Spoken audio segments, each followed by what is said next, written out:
Right now, the over-under on team wins in the Motor City sits at 10.5. Standard juice, -110 on the over, -110 on the under right now at BetMGM. You got $100 to burn a hole in your pocket. Where do you lean? Over, under, 10.5 team wins on the Lions. Yeah, they won 14 games this season, right? So it's hard to go under 10.5, but that would actually be my lean.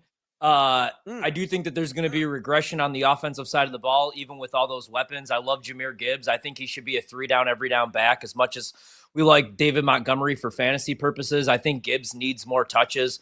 Love St. Brown. I really like Jamison Williams last season with the route tree expanded, but now you lose Ben Johnson, man. And I worry, like Jared Goff, Ben Johnson knew what his strengths were. He knew what his weaknesses were, right? And so it's not really a knock against Dan Campbell here, but I worry losing both coordinators. And then on the defensive side of the ball, big Aiden Hutchinson fan at the time of his injury was leading the league in pressures.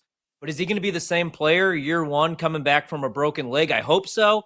I worry, and I do think that they go defensive line. That's why we bet that -140 or +140, whatever it was in the first round. But you re-sign Marcus Davenport to a 1-year deal. He hasn't played more than 550 snaps in a single season. I don't think they're bringing back Zadarius Smith. So I would actually lean under on Detroit, man. You lose both coordinators. I worry about the defensive side of the ball. And I think Jared Goff, I'm not saying he goes back to being a pumpkin, but we got to remember, like, Sean McVay benched this guy for John Wolford going into a playoff game. So I don't like Detroit as much as I did the last 2 years. I'm still going to take the over. There's a lot of offensive continuity there. And, I know the turnover with the coaching staff is a concern. I know the defense is a bit of an eyesore. There's got to be some investments in the NFL draft in that regard so they can compete. And yes, I understand they have the second hardest projected strength of schedule of any team in the NFL. My buddy Mike Clay at ESPN's got them projected for 11.9 wins. I think that's a tad bit too aggressive. I think it's going to be 11 right on the nose. They're still number 3 in EPA per play offense last year. They're going to be a top 5 team in that category this year, as long as all the key components stay healthy. And you look defensively, they were actually number 7 in EPA per play defense. Now, they could take a step back in that regard and still win enough games to cash the over. You got Goff, you got Gibbs and Monty, that dynamic 1-2 punch on the ground.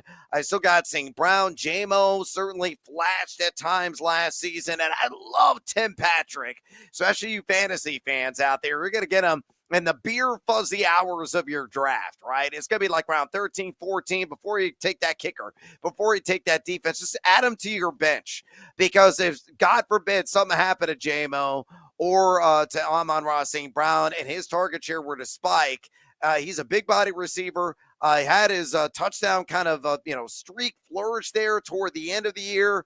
I think he's a guy that could be a meaningful contributor as a wide receiver 3 or flex option in 12-team and deeper leagues at some point this year. And he got this other guy named Sam Laporta as well, as a very high-end tight end producer. So put all together, I think Detroit, they'll take a step back. They're not going to win 14 again. But even shave 3 wins off, you're still cashing. I think they're landing right on 11 total wins